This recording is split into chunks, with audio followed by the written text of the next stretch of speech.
In this video, we end up being 3 wide at the hairpin, and I'm in Narnia. But why am I in Narnia?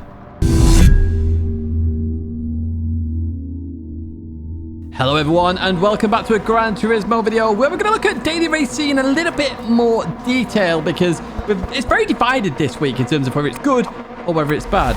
If you do like this video, do give it a like and subscribe to the channel as we get ready to start this first race here. Holding the handbrake and off we go with traction control on 1. And you can see a couple of people there making mistakes at the start there as we go past Ollie and Lucy, then heading towards turn number 1. Now, we've got heavy damage on this week, of course, so you would expect people to be more careful. Let's see what happens there going into turn 1 as we go into here. So people sending it a little bit there, but actually, in the most part, it's actually quite clean, to be honest with you here. It really, really is. So we're just settling down here, looking where Lucy is behind us, actually. And if we had to look in that rear view, we can actually see Lucy flashing us over there. So I appreciate that. I did just see that at the very end of that flash. So thank you so much for flashing me over. As we see Lolo there, just getting a bit of oversteer there. I'm looking down the inside. Then you do have to be careful with heavy damage. What that means is, of course, if you do get damage, you have it until the end of the race or pit.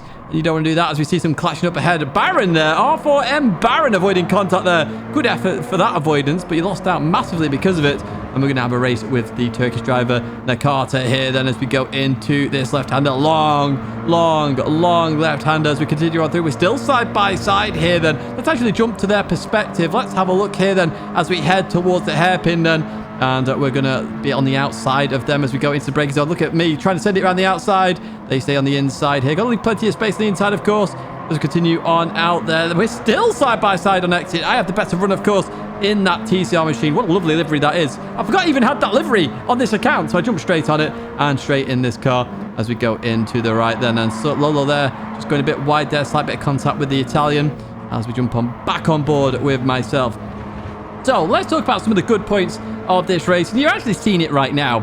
Obviously, with a slower car, and I always say this for every single time we have a slower car in daily races, it means closer racing, or should mean closer racing, because it means people have more time to think, more time to react, a lot more availability to make space for people and understand where cars are going to be positioned. And of course, we've got the server lag as well. So when it's slower cars, the server doesn't have to place your car in extreme places as much because 200 miles an hour down the straight, it's going to communicate really fast to know where it is. And obviously it's communicating at the same speed, but I'm trying to say here that going at 100 miles an hour down the straight is much easier to position where the car is and where the car's going to be, is what I'm trying to say here. So that's the good parts about this daily race, in my opinion, here. As we're looking down the inside of the Italian, and now we're going to send it. Looking down, oh no! Leave me space. To be fair, does Dan then. Leaves me some good space there as we continue on out. Benjo there. Just got it wrong on the exit of turn 1 then. A shout out to you. You did say hello in lobby. And how to overtake. Well, that is also something we're going to talk about in the bad parts of this daily race. And this is why it's a bit tricky this week, because some people love this car. They go, I can control it. I can race people. Happy days. This is a good daily race. So some people like it. And obviously, road cars are not normally daily race C. Some people are like, yes, excellent. I mean, there was a discussion in Discord this morning. My problem personally with this daily race wasn't with the car. If you'd have put this car on a different track where overtaking was more easier, should I say, as you see a bit of contact there between the German and the Italian. If it was on a track with easier ways to overtake, this could be a fantastic combination. As we're now going to bump draft here as we head up here. Let's go to chase cam then, as we just release the brakes a little bit here just to make sure we don't go any closer. German goes deep. The Italian tries to go on the inside where I'm at as well. Lots of little bits of contact happening here. Fortunately, no damage. And of course, being a slower car, it does mean damage is harder to get in the first place here as we head down towards this right-hander. And it looks like we're going to go line astern into here then. So, of course, being a slower car, it's literally easier for people to race. So people are going to enjoy this, especially if you are lower DR, you do struggle with certain combinations. You're going to love this kind of race. And I completely accept that in this case. However, there are some bad parts to this, in my opinion. And let me talk about some of those bad parts here. Now, there's no strategy. Now, I talked about overtaking. We've seen some hard overtaking here. And you're probably going, Tidge, you're going through the field absolutely no problem. But there's a big skill gap here. And I don't mean to sound big-headed in any way, shape, or form, but I am an ex-World Tour finalist. I am very much up there in the 0.1% of Gran Turismo players. So I'm at the top end of A+, or should be, obviously, but because I start at the back all the time, my DR's not as high as it should be. And if I'm racing DRA drivers, and there's no disrespect to an DRA driver, because they're still very quick compared to a lot of Gran Turismo players, There's still a big difference. Even top end of A plus to bottom end of A plus, there's a massive difference. As I look around the outside of the German there, and we get it done. Look at that for a move and a half. And there's another German up ahead going rally crossing, apparently, as they came back on the circuit. So we'll get another couple of positions. But that's the only reason I'm overtaking here at the moment here. As you see the Spanish driver up ahead looking for a move on Lenny boy there. Lenny's gone full fast and furious with that livery. Look at that. Massive wing and flames all over the car. Now, we're going to give Lenny a bit of a bump draft here. We know where to go. Let's go for it then. Bump draft you through there, Lenny. Let's gain a position up into that cursed one. Everybody knows it's Steve's curse, of course, as we head in towards this right-hander then. Do we get it stopped? We do indeed. Slight contact with the Spanish driver behind. We are up into P6 then.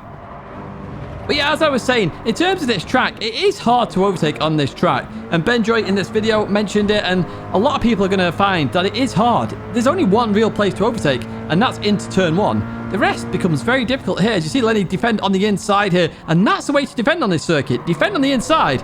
You're guaranteed to really keep the place here. Let's advance further up then as we jump towards the leader then. What's happening here with the leader of the race? Oh, bit of a wiggle land. Oh, no, they've lost the rear. No way, they've bottled it. Sean, what are you doing? Oh, no, Sean bottled the race victory there, or potential race victory. Essentially the lead there, as you're going to see us come through here. Let's jump back on board potentially. No, we're not staying on with Sean. What's going to happen here then? Oh, the Spanish driver's got... Oh, Sean now has damage on the rear end. Not his fault, and has damage now as well. So that's really, really, really frustrating for Sean there as we continue on then in this race. So we're still fighting Lenny here then. Or Len, should I say. Sorry, Lenny. I called you Lenny, but it's V, not a Y. It's a small screen when I'm commentating over this. And as we're going to go side by side, heading towards turn one. The only place to really overtake, and again, defending on the inside, really does work well here. As we go into turn number one, Lenny on my inside, I'm on the outside. Can I make this work? Lenny accelerates through the corner then. Carries a lot of momentum here, does Lenny. It is Lenny in his nickname. There we go. Lenny. We're going to call you Lenny as we carry on. Lenny Boy 14. As we head in towards this right-hander. Lenny defends it beautifully. Really, really good racing there with Lenny. So I'm going to have to look for a way to overtake. And this is what I mean with this circuit. It's really hard. So if this was on a different circuit, let's say Dragon Trail Seaside as an example, it's a really good circuit to overtake on there with these cars. Potentially you've got much better racing. Now I know we don't want to do Seaside every week. I'm not saying let's do Seaside, but Autopolis is renowned or known for being a bad place to overtake. And we are seeing it here as well as we go through here. It's very hard to overtake, very hard to get a move done here. You can defend this, and you're really waiting for people's mistakes rather than going for that epic move potentially. Anyway, we're going to go for an epic move then as we head towards the hairpin then. We're going to try around the outside. Very difficult to do. You've got to carry a lot of speed here and really try and belt it out the corner as quick as you can. And Lenny gives me room once again. Beautiful stuff from Lenny here as we head down the hill. We are sort of on the inside, but we don't really have the overlaps. What I'm actually going to do here is back out of this because I don't want to ruin this race at all. Now, normally I'll say if you're on the outside, back out of it, but hey, I'm not ruining any race here. We're having a good race with Lenny here. Let's see what we can do then as we head on to the final lap then. Right behind Lenny here in the slipstream a little bit then. We go towards that left-hand side then as we head down towards turn one. It's going to be side by side once again. What can we do here? We go on board with the Spanish driver watching the story unfold up ahead. The drama here as we go through turn one side by side. Again, beautiful racing here. Spanish driver looks for a move there. Can't quite get it done then. I'm on the left-hand side here. What can I do then? Can I get around the outside? Different perspective here. You can see my perspective down in that bottom right-hand side as I go into the right-hander. Me and Lenny so close there. Slight tap between us two. Nothing wrong with that then. As we go into the left then, the Spanish driver looking to get the move done. A beautiful little cut back here as we continue on through then. And a slight tag on the rear for me then. I'm going to lose the rear end. Oh, well, let's jump back to myself then as we go through this corner. I'm not too happy with that. I go... I bow out of that corner full on sideways then as we go into the left-hander. I did not want to give this up at that point. I was a bit fuming with the tap, but I didn't realize how small that tap was as we continue on. A proper pit maneuver, but a mistake there by the Spanish driver. As we head up here then, and we are going to go defensive. We don't have any damage still then, and it shows you that, you know, slight contacts don't cause that damage then as we go into this left-hander. And we slow it down nicely and continue on out there. Lenny trying to follow through then as well. Let's advance towards the end then. And my reaction as well. Woohoo! Oh, my word. That's good fun. Yes, it was good fun. And it was good fun racing. But again, look at the DRs there. It's mainly A's with a few A+. And again, it's no disrespect to any DRA driver. But, you know, there is a difference there. So it's easier for me to come from the back of the field. When you're same level, it then becomes very difficult to overtake. And we've seen that as well in the weekly race guide. Now, we're going into a second race here. If you are enjoying the video so far, do give it a like and subscribe, of course, if you're not already, as we get ready for the start again. Holding that handbrake off we go then. Does anyone mess up the start this time? No, they do not then. Let's see what happens in this race, because I did say, does heavy damage solve dirty driving? And I'm going to say it doesn't. It really doesn't, to be honest with you. We're going to head towards turn 1. We've got some people sending it down the inside there. Bit of a crash up ahead. There's 3 cars, 2 cars heading off there. Lots of cars going back on the circuit. We're on the inside here. Look at that radar. There's like 7 arrows on it. I want to say dots then, but they're arrows. But we're up into P10, P9 now as we head in towards this right-hander then. We're 3 wide here. And we've got Lewis that comes out of nowhere. Excuse me here. As we go into the left-hander then, we slow it down then. We're going to go a bit further forward here. We jump on board the German, who loses the rear end then, and off into the barrier. Slight bit of damage on that left rear, but again, no front damage. So heavy damage, not having a huge impact. And in my opinion, that's why it doesn't impact Ramos too much, because a slight tap, you can really force somebody around. We head on to lap 2 then. We're still behind Lewis here, but my favourite place to overtake, and one of the only places to overtake here, the turn number 1. We send it down the inside. We do get it stopped as Sean there heads off into the gravel. So we get 2 for 1. Happy days. We love those kind of offers up into P6 already. So we do have a chance of a race victory here then as we head up to the hairpin. Now, another bad part of this race is how short this race actually is. 7 laps is not a long race at all. It's just under 15 minutes.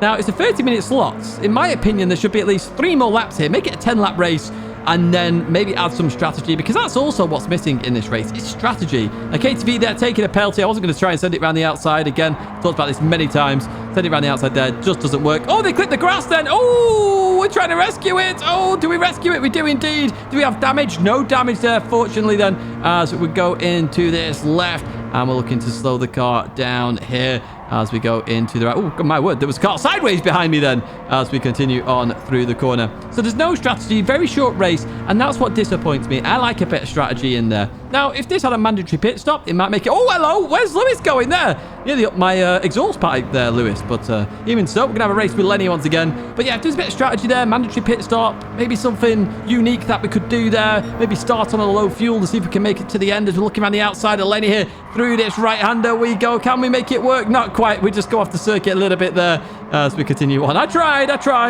Again, it is hard to overtake here as we head in towards that hairpin. And looking in that rear view mirror, what's happening here? Oh, a bit of ping pong there and bowling, whichever sport you'd like to choose. And that's, I think that's Lewis going back through. I think he may have been touched on the rear, though, as we go into this left-hander once again, looking for a way to overtake Lenny. But yeah, a really short race in my opinion, and a bit too short for a daily race C.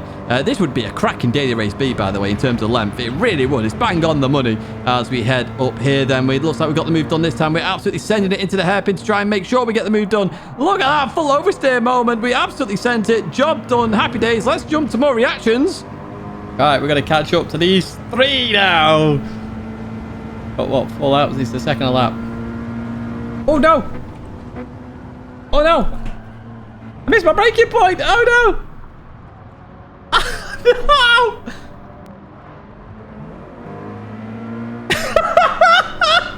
No.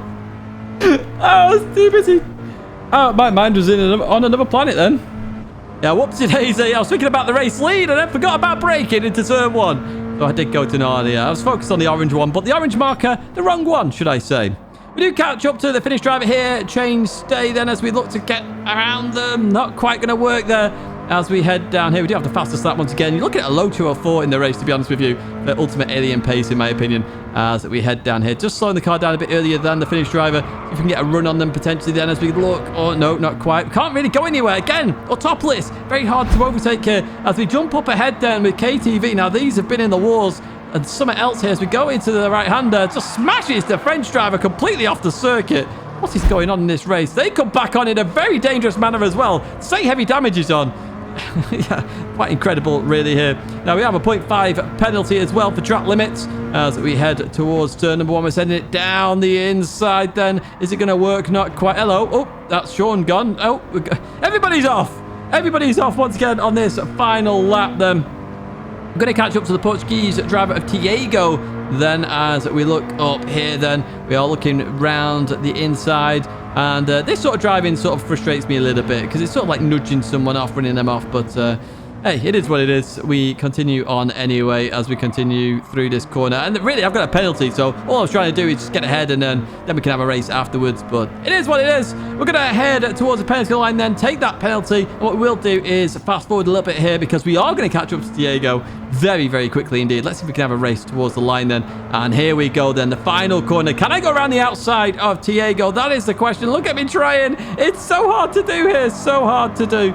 As we continue on through then, and Diego just cutting us off there to defend that position and heading towards the line. So that's going to be P9 in the end. We didn't have a chance probably of a race victory because we caught up very quickly there, but instead I forgot to brake and ended up in Narnia. So yeah, in terms of my opinion, this daily race isn't the greatest. It could have been made far, far better. And if you did enjoy this video, do give it a like and subscribe to the channel. If you are struggling on this race, of course, the weekly race guide is there for you, or another video if you want to check that out. But for me, it could be better, and I hope it does improve going forward. I'd love to do this combo again with more laps and a bit of strategy. Be happy days indeed. Thank you so much for watching, and I hope to see you in another video or live stream again very soon.